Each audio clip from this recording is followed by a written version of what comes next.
This is me, one of the old Paul friends, welcoming you to Star for the Universe on call. And tonight we have me, we have Barry, we have Russ, which is always good. And of course, we have the wonderful chat room over at twitch.tv/SFU on call. If you want to join us there, feel free to do that. Just a reminder, we record starting at 9:30 p.m. every Thursday night. So the recording actually starts a little bit later than 9:30, like 9:35. But if you get here at 9:30, please be get the twitch.tv at 9:30. Please be patient. I will be there. I promise. Because the worst case scenarios, I will talk to you like a bad habit. But in the meantime, hey Barry, how you doing? I'm doing wonderful. How are you doing? Doing good. Oy. So I'm back in Pennsylvania. Yep. That's always nice to hear. I'm sure your wife is definitely appreciating that. She is.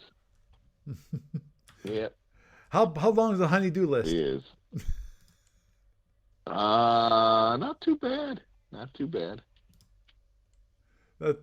That's good to hear. Yeah. I'm still sort of recovering from the effects of a red eye, which was technically yesterday. Yeah, Understood. It took off yesterday just after midnight. Yeah, that's definitely a red eye. That means, oh yeah, we landed in Charlotte, North Carolina, and just after sunrise. Yeah. Wow. Yeah. And I'm sure you got hardly any sleep on the flight. Oh, it wasn't too bad. I brought one of those neck pillows, and I always get a window seat so I can just kind of lean up against the window, and right. I slept for a couple of hours. It helped. Good. That's good to hear. That's good to hear. Ooh. Sorry. No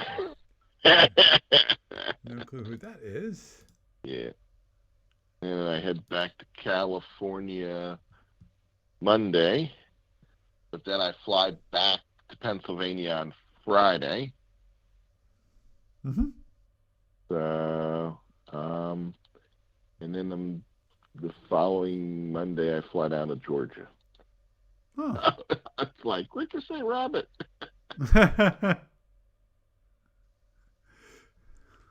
Bouncing back and forth between East Coast, West Coast.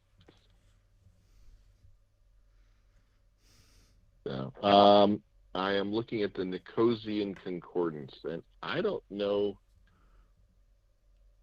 how to do a tournament ship for that. Plays. Oh, understood. Different.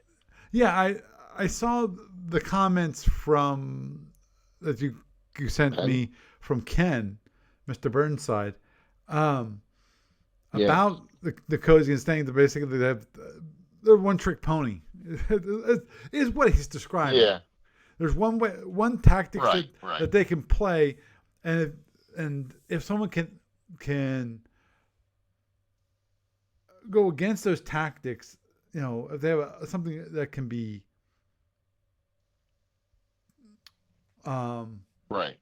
defensed against those tactics, there's nothing you can do.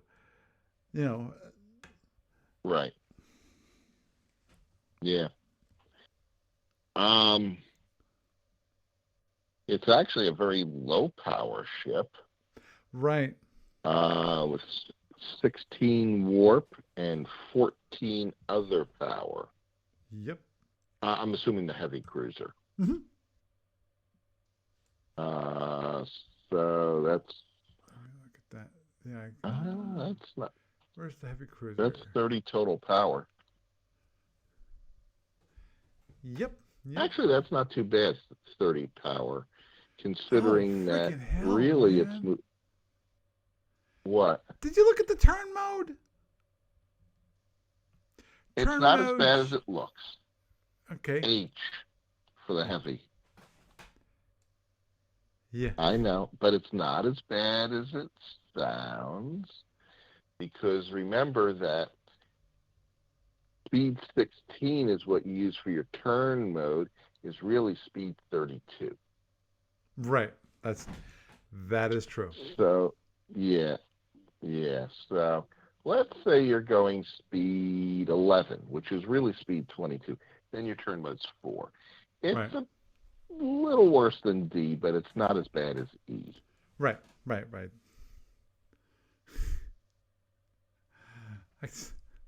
Yeah, that's always the weird thing about the ship, is that you can't look at, when it comes to the warp power, you can't really look at it that much overall. I mean you can't compare it to other warp ships, because speed 16 is speed 32. Yes. In hexes. So power for movement, right. Power for movement is basically it has half the warp, but it's twice as efficient. Yep. But then if you use the warp for non-movement, of course, you've got half the power. On the other hand, it's got more APR and impulse than anything else in the. Mm-hmm. Oh, I missed 3 APRs. Okay. Now you have 14. You have 17 power plus 16 is 33 power out of a ship that's basically half movement cost. Right. That's not too bad. Yeah. And here's a power savings. That collapsium armor. Right. In the front you have, let's see. I think it's 10. 2, 4, 6. Yeah, it's 10. 8, 9, 10. 10. Okay. So let's say you decide to run around with your shields down. Okay. Yeah, they still have to do at least 10 points of damage to actually do internals. Correct. Any volley less than 10 doesn't do any internals. So, Which you might say, well, which is quite weird, but it's fine for this ship because of the low amount of energy. We're talking about the Nicozians. well, it's not right. You could probably run around with minimal shields. Can you reinforce minimum shields? Yeah, my understanding is you can. But also remember, minimum shields, those are the first 5 boxes. So as soon as you have 5 boxes destroyed, it's basically the down shield. Right. But the collapsium armor doesn't go away. Right. And that's a nice factor. It means you really never have a down shield. Correct. And that was the one thing that Ken was pointing out. It's like you can get to the point with them where the Nicozian's whomping on his opponent, but doing no damage. Well, no internals, and they're not doing any internals to you because of the armor. Right. Well, they're always going to be doing some damage to your shields, but the subspace auger really it's a horrible weapon in terms of damage output. Right. It's basically it's like a phaser, damage wise. Yeah. So it's a little better, right. little better of a phaser, because from 3 to 8, farther ranges, 8 to 9 to 20. Yeah. It actually does better than a phaser. Right. But I forget. It takes how much. 3 points of power to charge. Right. And it's got a cooldown turn. Kind of like a fusion beam. Okay, just a reminder. Now, they can be held for... Right. Just a reminder for people, because of those who are not familiar with the Nicozians. Okay, one of the special things that the Nicozians have is what's called skip warp movement. This is a very weird idea.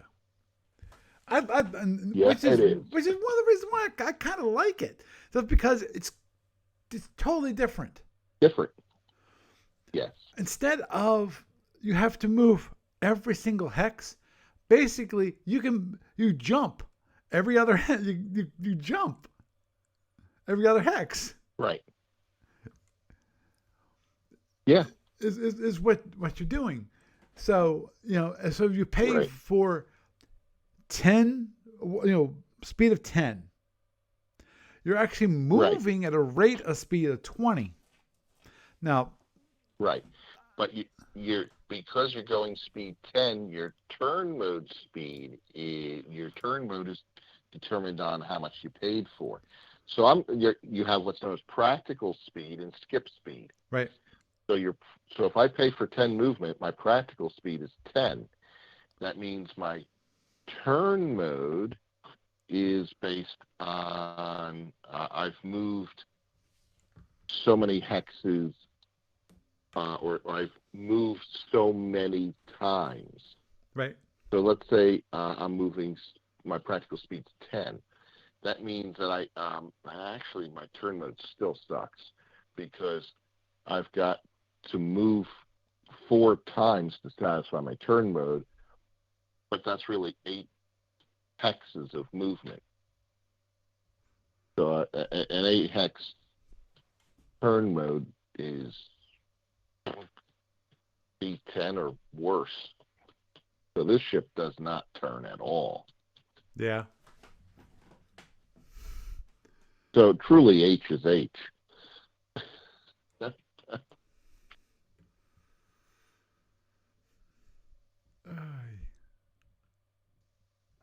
Yeah. Yeah, the example is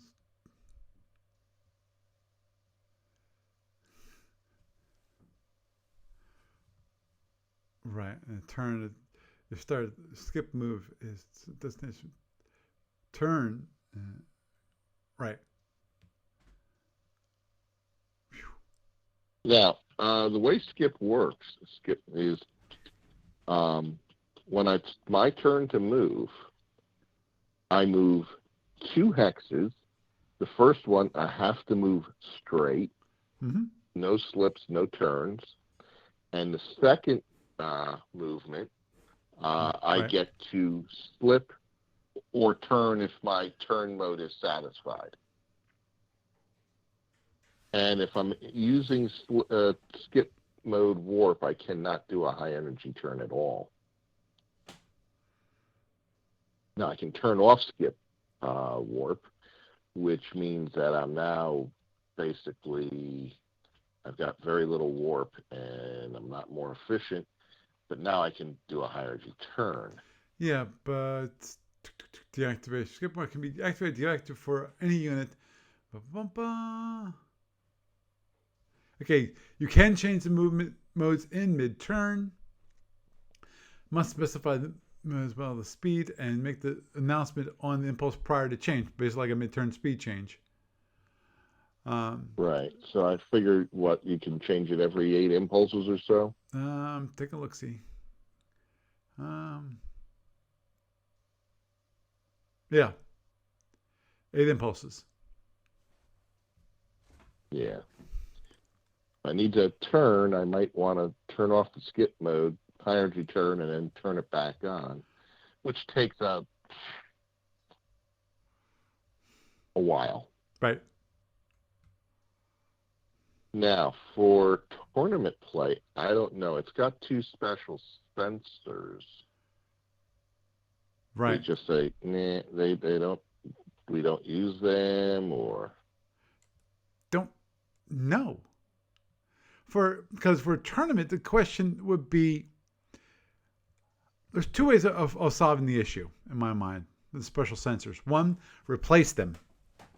Because if we want to, we can limit the scout functions that it could use. We could. Yeah, that's true. We could basically limit it to just breaking lock-ons. Breaking lock-on, yeah. Or IDing drones. Possibly IDing drones. Well, controlling... I'm not saying you cannot... how many labs does it have? 3 labs, which is even better than the Andromeda. I don't think you can actually allow that. And here's the reason why. There's the only reason I say that. When it comes to, I don't think you can allow the IDing of seeking weapons. And that is, currently, you cannot, in tournament play, use a probe launcher as a probe launcher. To launch a probe against like a shuttle or any seeking weapon to identify it. It only can be used as an emergency weapon in tournament play, which annoys the crap out of me. Because it's one of those things. To me, I think it's kind of stupid. Honestly, it's one of those things that's bothered me for many a year. When that's one way for the people who don't have enough labs to increase the number of labs at the cost of 1 point of power for 2 turns. Good. I think it's 1 point of power. Good news. Tournament from Module T 2012. Following rules will not be used. Scout functions. Right. Oh, agreed. Okay, so that answers. Right, which means so it would have to be switched out for phasers. Or something. Which would make sense. The ship only has 8 phasers.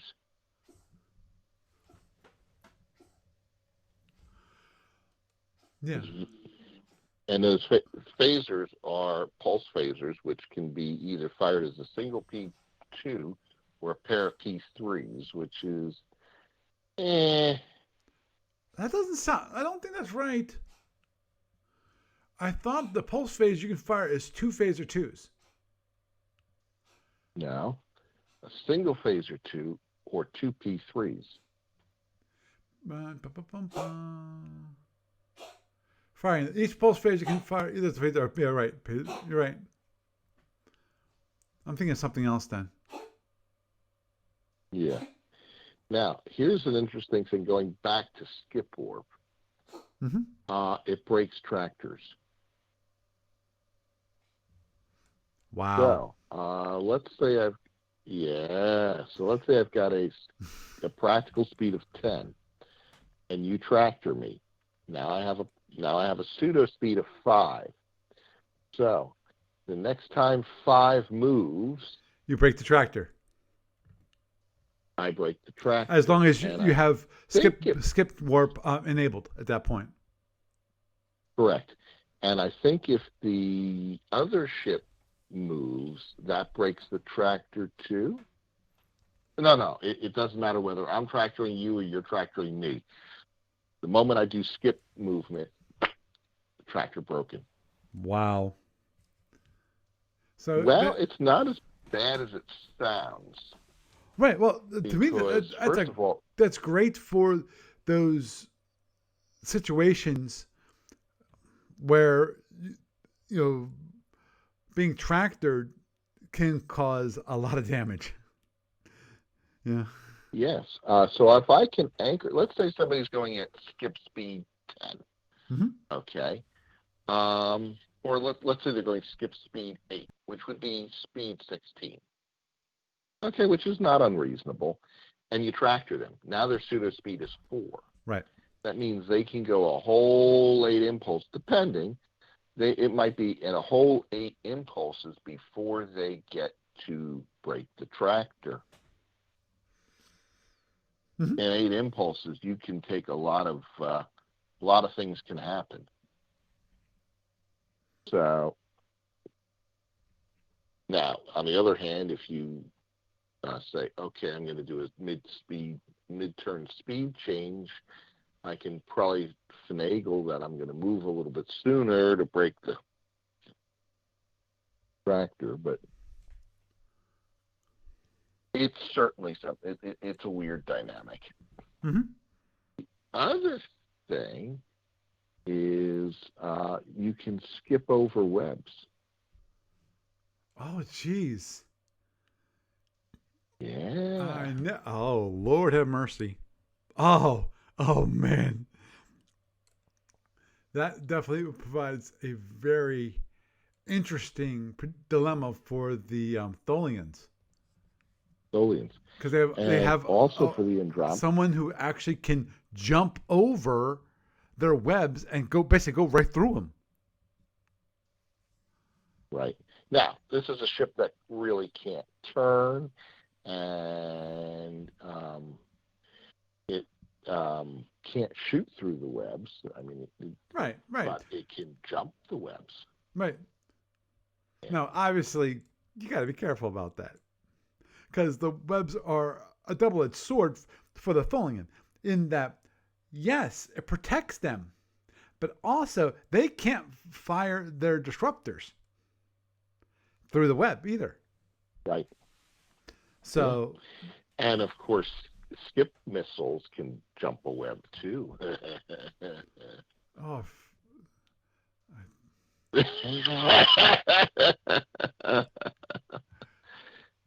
boy. Okay, the skip warp missiles. Okay. Well, now let's keep with the direct fire weapons because skip warp missiles there's a lot to them. So, but let's get to them later. Okay. Subspace auger. Yes. 3 points of power to charge, right. 1 point of power to hold. If fired, you need a cooldown turn before you can even arm it again. Okay. So it's like a fusion beam. Doesn't do much damage, as you point. Yeah, it's like a fusion beam. It does a little more damage than a phaser, depending. Right. It's 2d6. Internal damage. Right, it's on 2d6s. Any internal damage is tripled. Once they get past the shields, everything is tripled. Andromedans do not have shields. It's just tripled. I have... Oh, freaking hell. A subspace auger treats an Andromedan as an unshielded target and does triple the base damage to power absorber panels. It has no special leak function versus power absorbers. The damage it does is absorbed like other direct fire damage. It does not ignore the power absorber panels. I'm glad about that. Right. Okay, oh, that's interesting. Subspace augers fired through a down shield at an armored target are treated as fired through the unshielded target. Okay, ignore the armor for purpose of determining damage points to be scored, but any damage is first scored against armor, of course. Okay. This includes targets with collapsing armor. Right. Right, and normal stuff, which is they're affected by, cloak ships or firing against cloak ships are affected by the normal G13.37 rule. Yeah. So, so not too many ships with armor. Basically, it triple damage against ships with. Okay. Once you get through the shields, and I don't know whether the phasers hit before the subspace auger. What does it say about that? My guess is that they're fired at the same. They're hits. Oh, that's a good point. Which is I don't see anything. Right.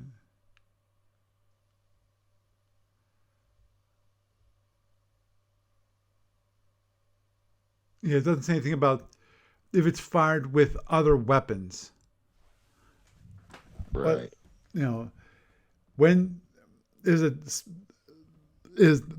phasers first do their damage and then the space auger, which would be obviously beneficial, or does the space auger go first and then the phasers? So possibly any internal damage is not tripled.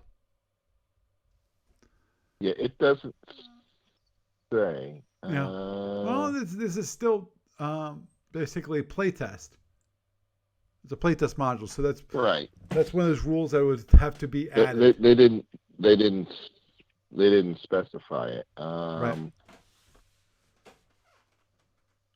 Let's see.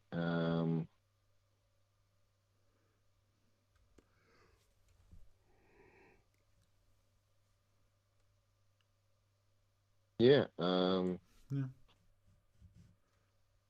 So I don't know what occurs first, the subspace auger or the Right. phaser. Right. That's something that really. we probably have to bring up as a rules question for them.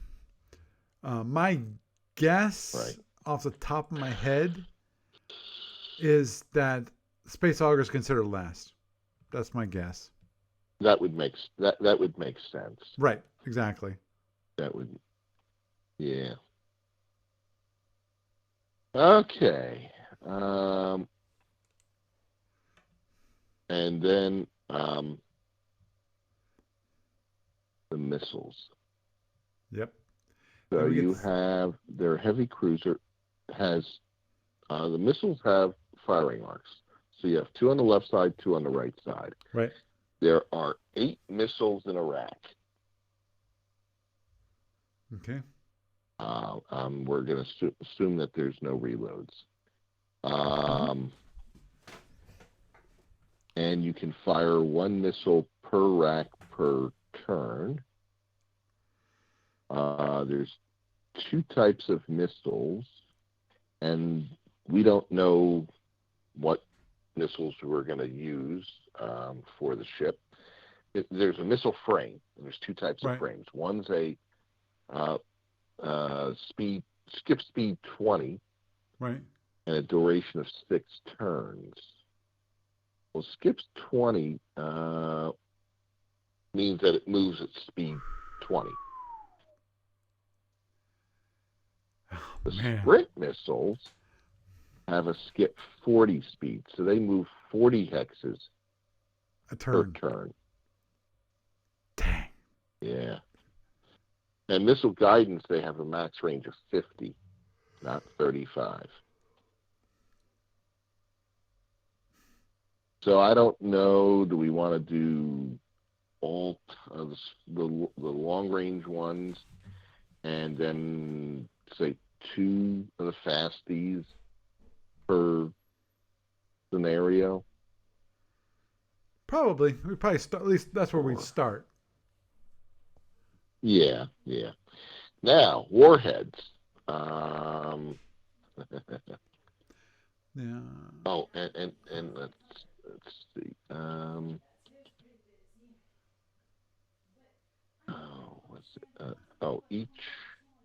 The missiles cannot do a high energy turn themselves. When they use skip warp, though, the first, every time they skip, the first hex they have to move straight. So if you can get to range 1 of the missile, and it's one, and you're not directly in front of it, it can't hit you. It'll go past you.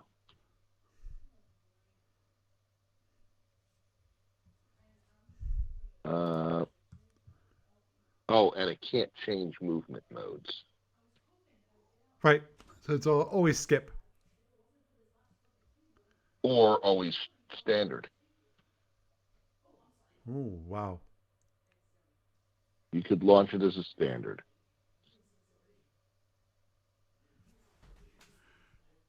Anti-shield warheads. Sluggish. What's that?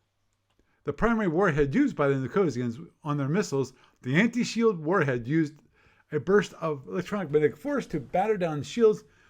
While unable to do internal damage to the enemy unit, it did create opportunities for other weapons.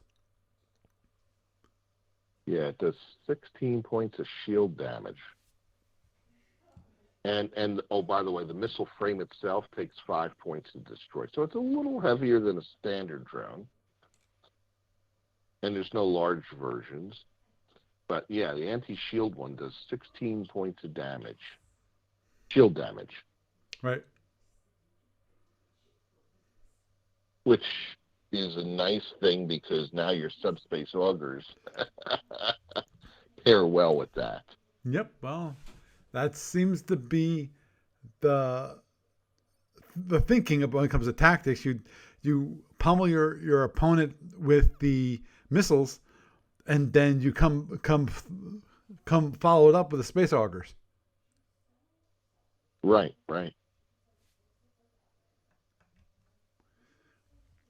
And, Half space anti-ship warhead. Now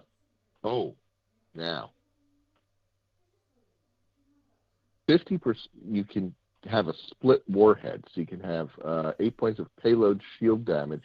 50% of the warhead can be swapped out for 2 points of armor, which adds 4 damage points to the frame, or an eel module, which generates 1 point negative tractor field.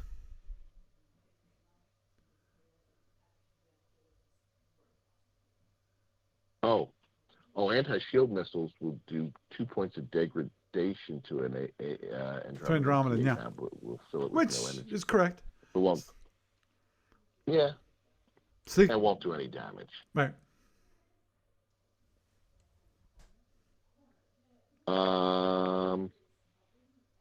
Dang. But of course, really, with space augers, when it comes to Andromedas, you don't need to pummel his shields at all, because space augers are going to do triple damage against PA panels anyway. But as I said, since the missiles, if you're using them in skip mode, which is then, as I said, if you can and they're slow, so speed 10 is where they move. So it should be possible, if you're at any decent speed, to get yourself to a place where you're not directly in front of it, and then it has to go past you. And then it can turn, but it's already past you. Right. That's the problem. So getting an actual hit with one of these things is going to be hard. It can be, yeah. They also have an explosive warhead, which does 8 points of damage. And then it has a EMP warhead.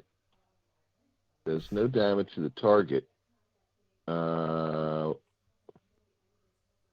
Cancel all the self-generated electronic warfare generated by the target unit. Okay, so the EMP warhead is useless in a duel, in a tournament. Right. Because we don't allow, except for unlimited EW.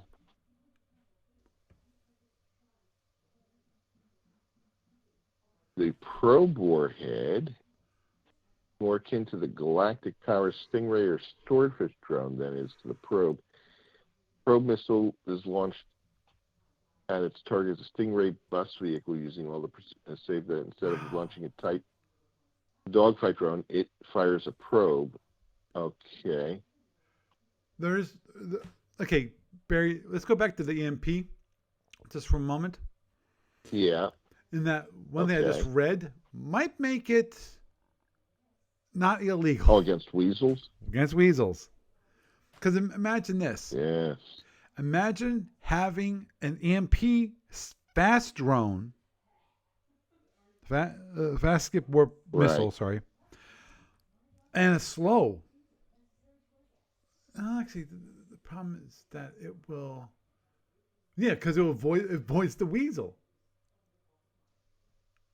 Right. On impact, which means that if you have a fast skip missile, a skip speed 20, it could make it there before the skip 10 and blow away the weasel. Yeah. In mid-flight and have it still do damage. Right. It's an interesting idea. Oh, yeah. I launched a wild weasel. No, you didn't. Though, to be honest, the big issue there is going to be that most people don't launch the wild weasels until late anyway. You know, Right. until the missiles will be relatively close. So an EMP module, yeah, you could use it in my mind in tournament play, but I don't think it'd be very useful. Well, the other thing is, would it be possible to set your skip warp up in such a way that the EMP missile is going to hit the weasel, the other ones are going to blow past it, and then it's like, oh, okay, the weasel's gone. Now I can keep going. Right. There is one, actually, I just think about it. There is one possibility of when you want to have an EMP warhead. And that has nothing to do with. Oh, here's another one. Let's say the skip hex happens when you hit the weasel. The regular warheads. Well, which happens first? Does the EMP module hit before the other drones do? I would think they'd all hit at the same time. Okay, because normally, that's normally the way drones are all resolved. Is they all hit their target at the same time. Right. But let me get back to what I was going to say, which was there is the one intriguing possibility, and that is the possibility of when someone wild weasels to protect themselves against your space augers. You know, i.e., for the EW effect. Okay. Okay. Well, the augers are but yeah, 2d12. So yeah. So that's the one thing I was thinking of, was that it won't change the auger hit that greatly. Right. Now they also have negative tractor warheads, slug warheads to give it armor. And a warp field. No, that's mine. So yeah. Whoa. Yeah, the slug warheads could be used against ESGs.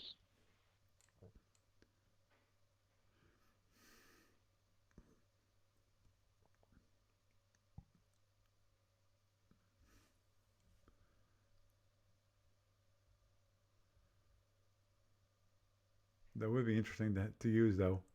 Oh. The warp field distortion mine. But I don't think there's any. Well, we'll discuss it. Yeah. Just for giggles. Okay. So is it? Because that's one thing that we could, if it's decided that when we're looking at it as a tournament ship, that we decide, okay, now the Nicozian, that ship is too weak. One way would actually see if give them, like a mine that they could roll out. Right. All right. So let's see what the warp field distortion are. The same size as the T-bomb, and it has a hatch for T-bombs. Right.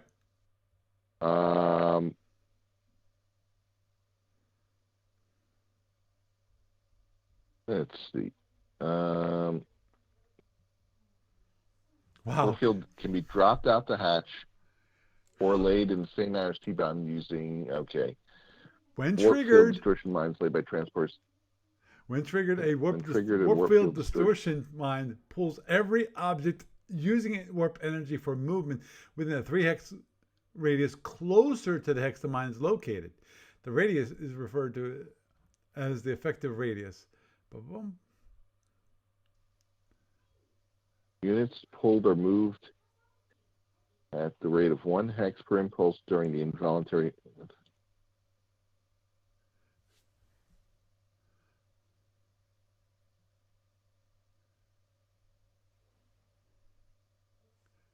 So the idea of this would be Yeah. to drop it out while you're running away, have it activate in time so that it wouldn't draw After the ship. after just flies past, and it would activate possibly after a second drone goes past. Because I'm assuming that this is a mine, and you can set the triggering mechanism to be a certain number of ships, certain number of units go past. In which case, in this case, size class 7, I think it is. The drones go past, so that when like the second one goes past, then the second one triggers it. Then it activates, because there is one minor issue, I would think, and that is that it can actually speed up the drone. Well, the warp field stresses on a shuttle caused by warp field distortion mine will cause the shuttle to have a death dragging speed of half its normal rating.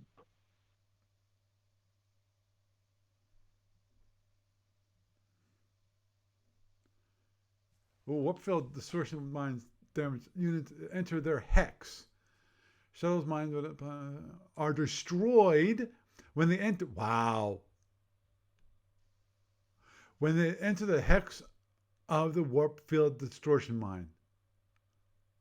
Crap, man. Wow. Plasma torpedoes are destroyed. Yeah, I know. That's why I read and went, oh. So you actually have a defense against plasmas, which for them they need. It's huge. Yes. They don't have that many phasers. But holy. But you can use that to take out a whole stack of drones. Yep. Well, it's like any other T-bomb. Really, in that case, you can take a whole stack. Yeah, that's true. That's why for the Andromedan, what people do when it comes to their drones is they have a habit of spacing them out, so it's more of a wall of drones and not a big stack, because they know that Andromeda has a T-bomb, and the Andromeda will just go bloop, and boom, the stack is gone. Okay, and then normal ships take 5 points of damage per impulse if they remain in that hex while the distortion mine is active. Wow. Active warp field distortion mines cannot be tracked.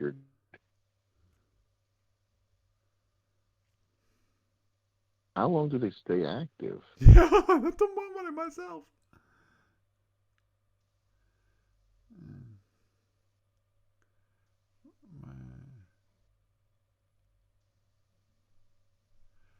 Okay. Oh, they have a detection range of 3 hexes. Yeah. Oh. Because the question is, I want to know. Okay, how long are they active? That's what you brought up the question, and I'm wondering about that.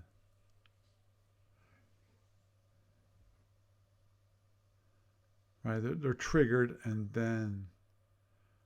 Dun, da, da, dun, da, da. Duration. Warp field distortion mines have a duration of 4 impulses after activation. Wow. Oh. Okay. That could be highly annoying. That is like you spread out all your sneaking weapons and fighters, and it's like, too bad. And it goes, come to me. Because it has effective range of 3 hexes. So for 4 impulses, anything within 3 hexes gets drawn to it. 1 hex per impulse. Yep. Oh, Oof. holy cow. That is a nasty. Yes, it is. You don't want to give it more than 1, that's for sure. Amen. That's the one thing I was thinking of. It's like, yeah, that's. Let me relook at the heavy cruiser again. On the other hand, it has no admin shuttles. No shuttle bay. You got a good point there. Has no shuttles, so it has no wild weasels. It's got 4 pulse phasers, so it's either 4 phaser 2s or 8 phaser 3s. So, sorry. It's got eight pulse phasers. Okay. Which is good if you were going to do some defense overall. Then you lose a lot of your offense. Right. And yeah, I think the special sensor should probably just be pulse phasers. Yeah, that's why I know that we were talking about that. And I think that's probably the way we'd go is to replace the special sensors with 1 pulse phaser left side, 1 pulse phaser right side. Left side, 1 pulse right side. Yep, that's what I would have suggested. Yeah. And it might the missiles are interesting. Yeah, the missiles are quite interesting. That mine, but they're not too. I think that's the most interesting weapon there. Yeah, I'm glad you went. I was going to skip over that, but oh my, it almost needs 1 or 2 of them, just because of no weasel. Right, exactly. That's the big. That is its weasel. That is its weasel. Yes. Now, obviously, one thing we could do is tweak the rules to say, okay, for tournament play, it has no effect on ships. So it acts purely as kind of a weasel. But I don't know. Only a ship that's in the same. Oh, I don't know that it's that bad. Yeah, I agree. It's only 5 points. Yeah, and it has to be in that hex. Now, question: How long is it going to be in that hex? Because if it's in that hex for all 4 impulses, then it's going to do 20 points of damage to that shield. But if you move out of the hex, then you have to start the hex, start the impulse in the hex. And as soon as you move out of the hex, you're going to be brought into the hex. You have to see. Okay. Because it's going to track you again.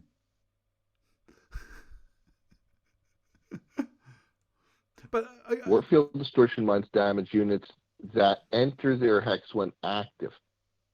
Right. Okay, so only when it's entering the hex. Right. Okay, size class. But that can easily happen again and again and again. Because if your ship is moving, if it moves out and then moves back in.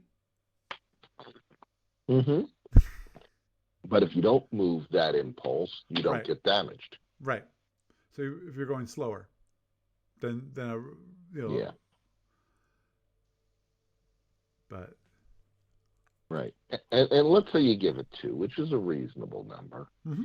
And we say that you have to drop them out the hatch. You can't transport them. Right. Yeah. Wow. Because and of course, there's no boarding parties, and it cannot be boarded.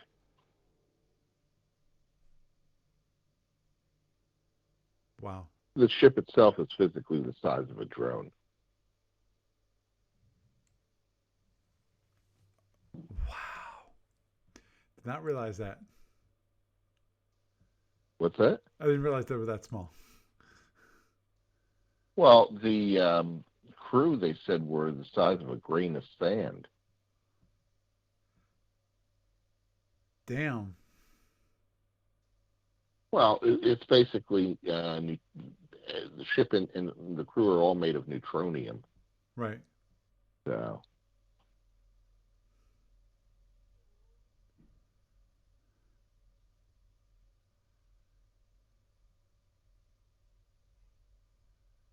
Yeah. It's got a lot of internals.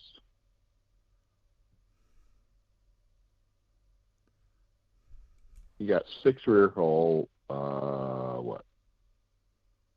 8 forward hull, Mm-hmm. and 4 then cargo. you've got 4 fabs, 4 cargo. Yeah. So it's got plenty of padding. Yes, it does.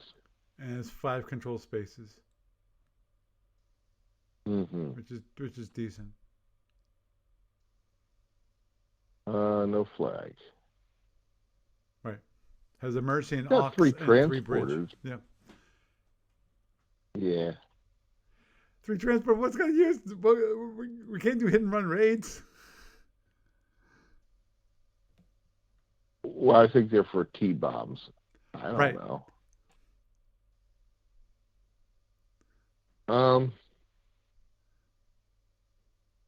And I guess the explosive warheads on the missiles just do 8 points of damage, which isn't too bad. But you're going to probably be using most of them for anti-shield. Right. Yeah, so that's a ship that can, it's got missiles that can rip your shields off. And then, but getting a missile hit's going to be hard. Right. I don't think it's going to be that hard. I don't know. You can definitely set yourself up so that you can arrange for the missiles to miss you. Once they miss you and you're past the missile, yeah, they're fast, but well, not that fast. Skip speed 20. It's basically a 20 speed missile, and if you're past it, it can't really turn that fast. Got turn mode of 1 essentially, but it can't higher as you turn. Right. So, and it's not turn mode 1 because it's skip straight, then turn, skip straight, turn. So, and it only really moves at speed 10. So by the time it gets turned around, you're long gone. Right. So, which you means probably have to fire. Right. You have to spread it like a wave of them, or like you have to have them spread apart. Right. So that you have to be on. You have to be on one or the other. You know. Yeah. Yeah. The other thing is that because of the missiles have arcs, it's kind of hard to arrange a wave of say 4. Mm-hmm. But at the same time, given what we just talked about, that wouldn't be a bad thing. Have 2 and then another 2. 2 on one side, 2 on the other side. Meaning, meaning going for aiming towards like the rear, doing a trailing targeting versus leading targeting. Can you do leading target versus trailing? No, I guess. Yeah. It's you can no, you can do that. That's the way people just move. There's no way of specifying it in the client, but the way they move it, it can be either leading or trailing. Right. The other thing is that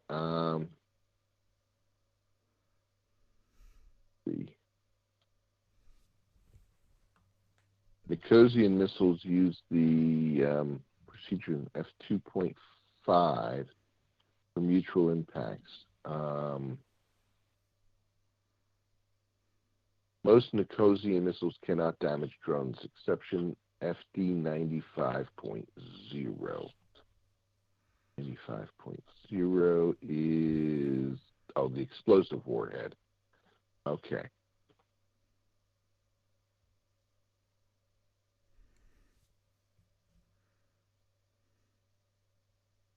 Okay.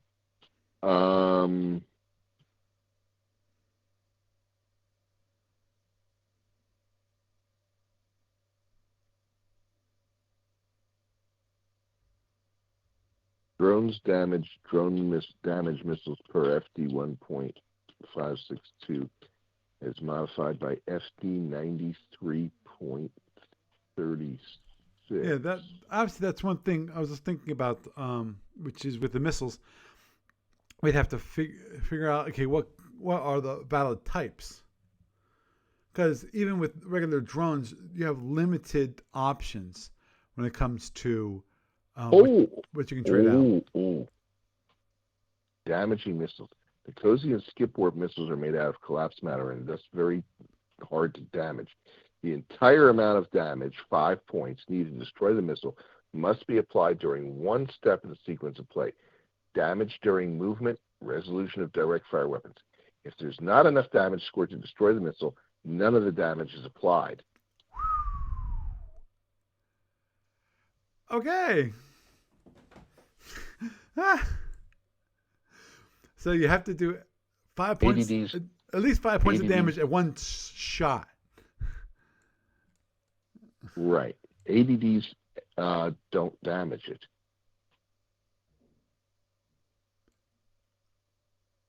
Interesting.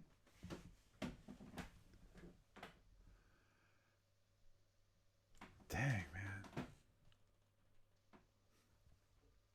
Now, it says because of their extremely small size, all firing missiles is penalized by 2 free points of natural ECM.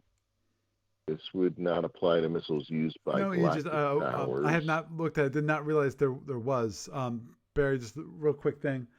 Aegis 777 in Twitch was just mentioning that there was a playtest rules changed by Mr. Petrick. They agreed to after playtesting by a couple of folks posted on the BBS. Okay. And he agreed. He says, yeah, the Nicos still need a lot of work, and I agree. Overall, there's still stuff. At least when it comes to rules, there are some missing components. Oh yeah. But that's one thing I will actually. Let's see if there will be. I assume Starfleet battles, playtesting.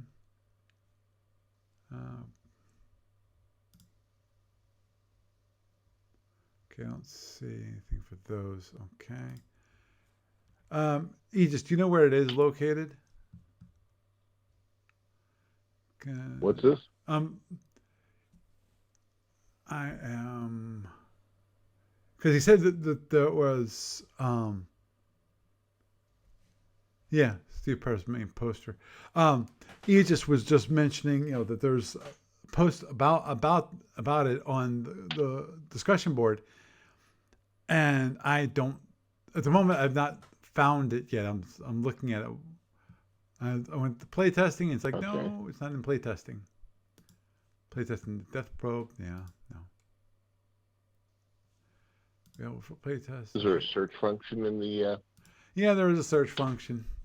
Okay, I looked that up. Keyword search.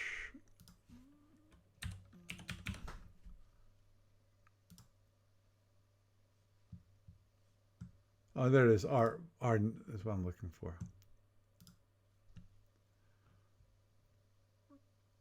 Okay, wow.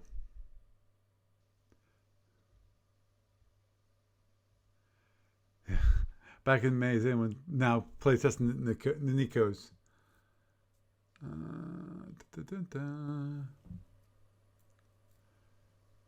Just looking up.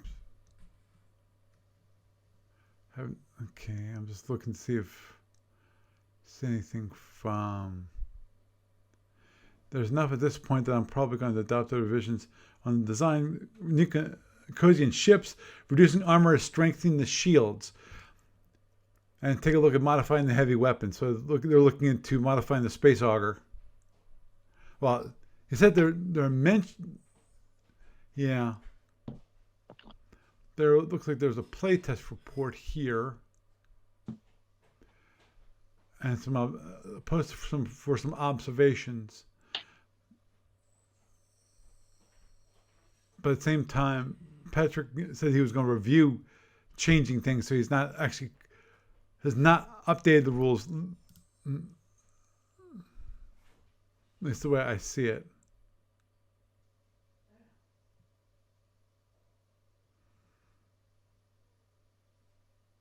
Yeah.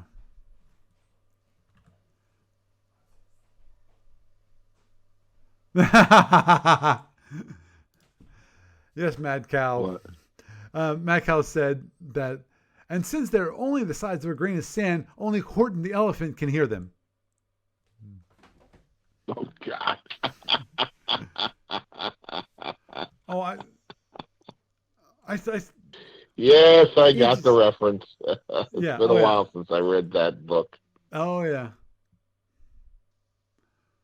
So what's it? Who are you? Yeah.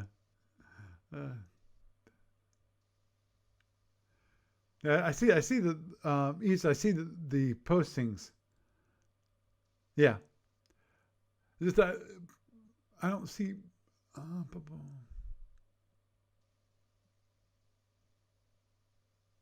Assuming the phaser volley is not enough to down the shield. No kidding.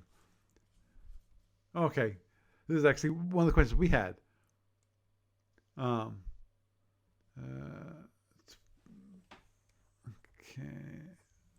Oh, always answered. He's saying that the answer is an E109 331, which was, I think, it was our question. But yeah, I see Parrish's posts, but I don't. The last thing I see from Mr. Petrick says here, which was in 2019, so it's over a year and a half ago, because it was March. Mm-hmm. And he said, there's enough at this point that we're probably going to adopt a revision on the design and the Nicozian ships, basically reducing the armor and strengthening the shields. Okay. And take a look at modifying the heavy weapon, which, when it comes to the Nicozians, is the space auger. Yeah. Okay, Steve Parrish, in the revised CA table I wrote somewhere in this section a couple of years ago, I should reduce its range.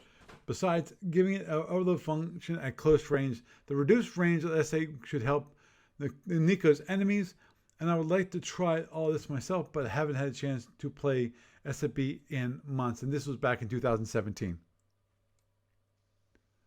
Mm-hmm. So, supposedly, basically, Steve Parrish had a. I'm just going to see if. Okay, no, this is from Ken. Okay, I think this was. I think this is the one. Yeah, this is the one.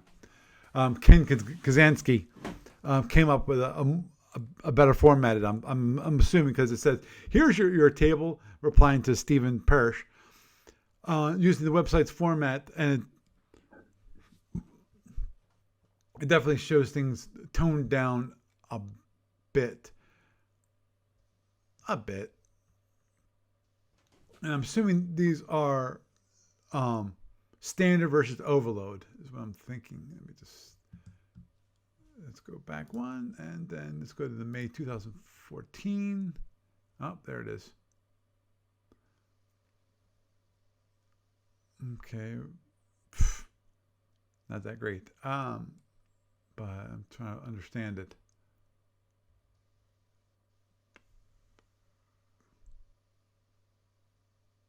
Okay, and going back to here. Let's go back here. Right. Right.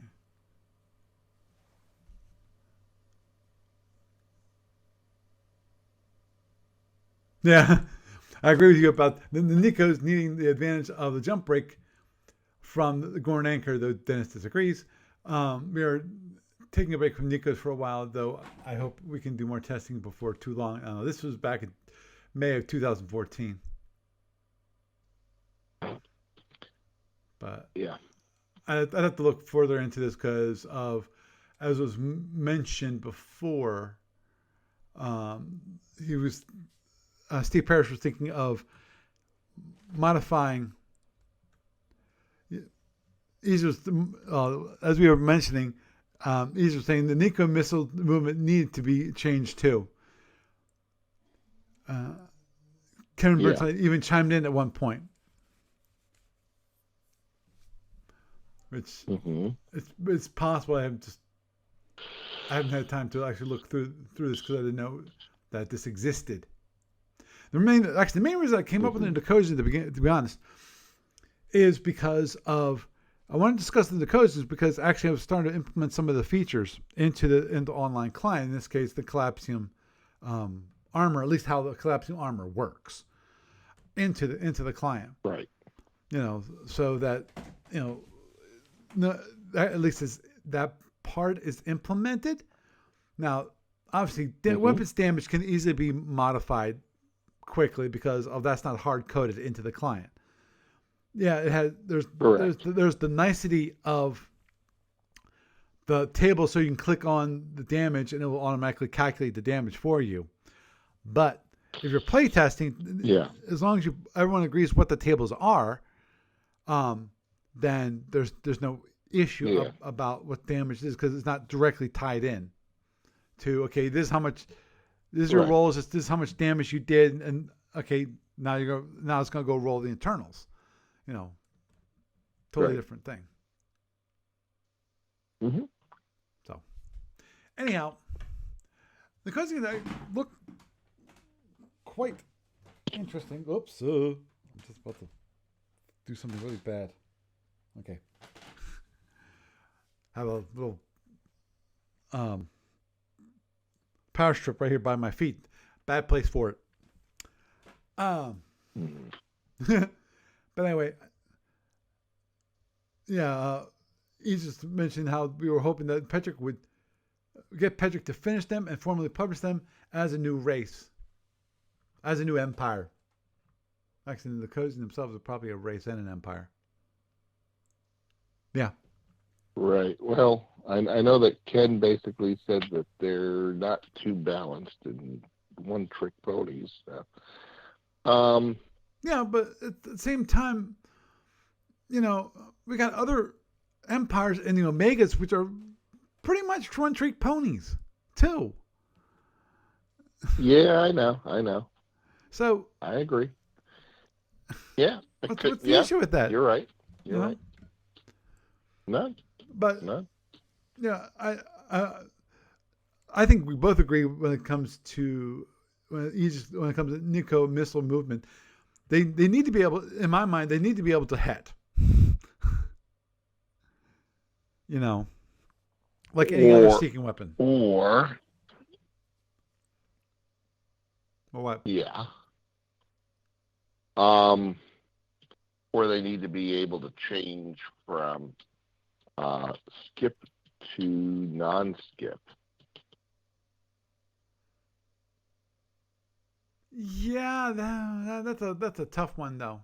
I mean, how it would work because in theory, if you had okay, go. So the way I'm thinking is that you say, okay, I'm going to turn off skip, and if I turn it off and I miss, I can't turn it back on. Right. What I was thinking of is something along the lines of kind of wild board usage, i.e., you can plan it. You can say, okay, after being out for 16 impulses, you turn off skip movement, skip warp. Well, the problem with that the problem with that is that if you have to plan it like that, say a speed skip 20, okay, it's really moving at speed 10. So if it turns off the skip warp too soon, then you've now got a speed 10 missile. Yeah. Oh, agreed. Sure, it's maneuverable. Sure, it can do hets, but understood. But here's the big issue with it, of allowing the ship to control it, and that is it'd be one of the few weapons where that was possible. Currently, one of the few ships one of the few empires that has a weapon that can do that are basically one of the module C4s.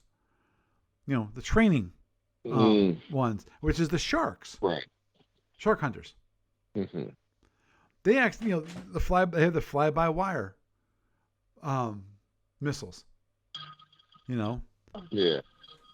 So it basically goes against all of how it is used.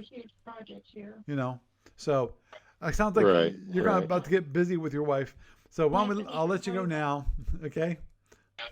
Yeah. You have a good night. All right. See you. Bye. Good night.